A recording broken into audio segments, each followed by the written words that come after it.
I'd like to thank you for watching our study in the book of 1 Corinthians. Get your Bibles out. Turn in your Bibles to 1 Corinthians, the 3rd chapter, verse number 11. We're going to talk about building, but we're going to talk about first is the foundation that a church and a person's life needs to be built upon.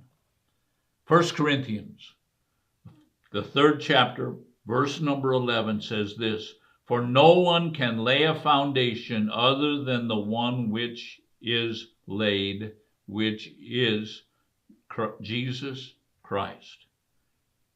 What's the foundation of our spiritual life? What is our life supposed to be built upon? What's a church supposed to be built upon? You know, the Apostle Paul is not just writing to an individual, he's writing to a whole church. What's a church supposed to be built on? Is a church supposed to be built on a set of doctrine? No. Is a church supposed to be built on somebody's teaching ministry? No. Is a church supposed to be built on a movement? No. What is the foundation that the Apostle Paul laid as a wise builder? Well, he tells us, no man can lay a foundation other than the one which is laid, which is Jesus Christ.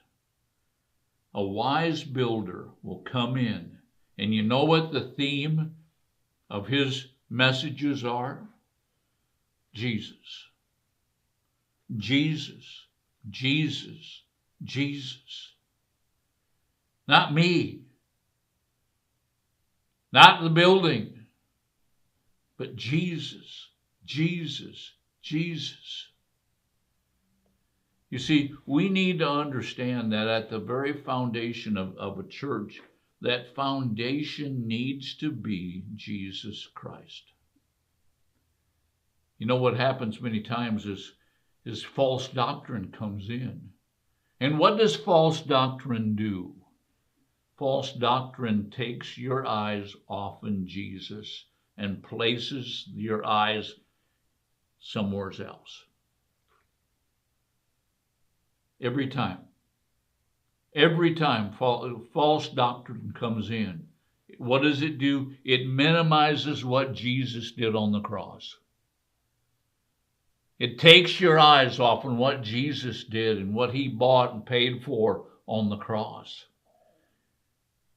You see, you cannot build a church and you cannot build your life on anything else but Jesus. Jesus, Jesus, Jesus. That needs to be the very foundation of our lives. It's him. Now notice it says here, it says, no man can lay a foundation other than the one which is laid. What does that mean? That foundation is already there. That foundation, all the things for that foundation has already been achieved. How many of you know that Jesus said from the cross, "It is finished"? What does that mean? He was saying the foundation is there. It's right in front of you. Now, apply it to your life. Apply it to your church. Apply it. It's already there. He's already accomplished everything that's going to ever need to be accomplished. It's already done. It's already settled. That foundation is Jesus Christ. You know what that means? When you build upon that foundation, whether it's your own personal life or a church, you don't have to go and change it. You don't have to say, whoa, we've got to go back and change the foundation.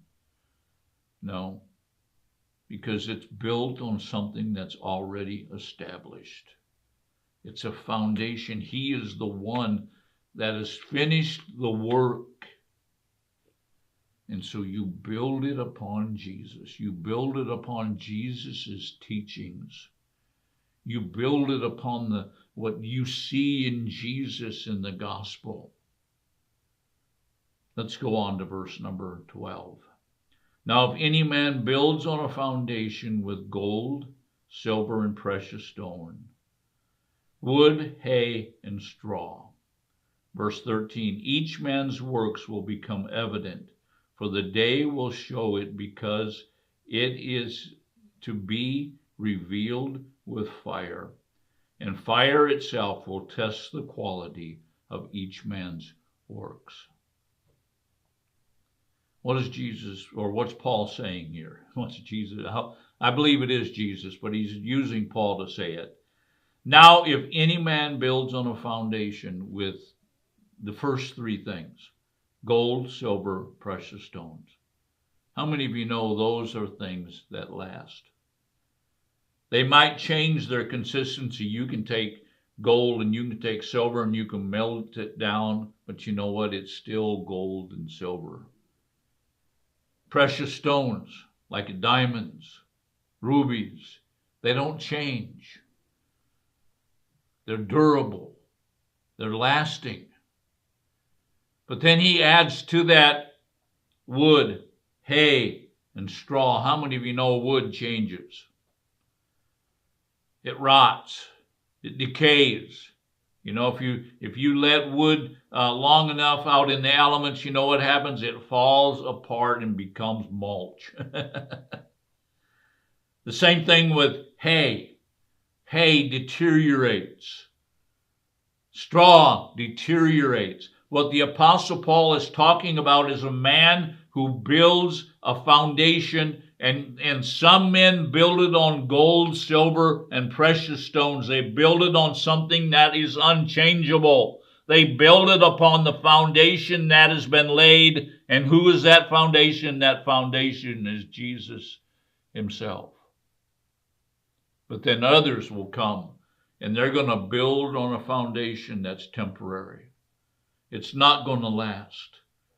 It's going to rot. It's going to go away. Now he goes on and he says, each man's works will become evident. In other words, you're going to see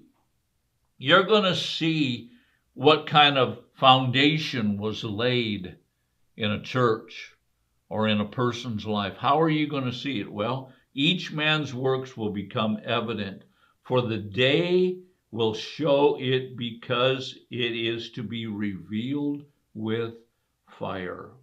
And the fire itself will test the quality of each man's works. There's going to come a day where God's going to judge the works of people. And fire is going to come, and it's going to come upon a pile of works.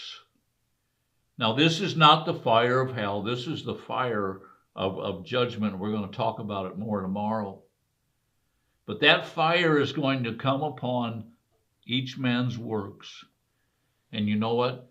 If it's made out of wood, hay, and straw, you know what? It's going to be burned up. It will no longer exist.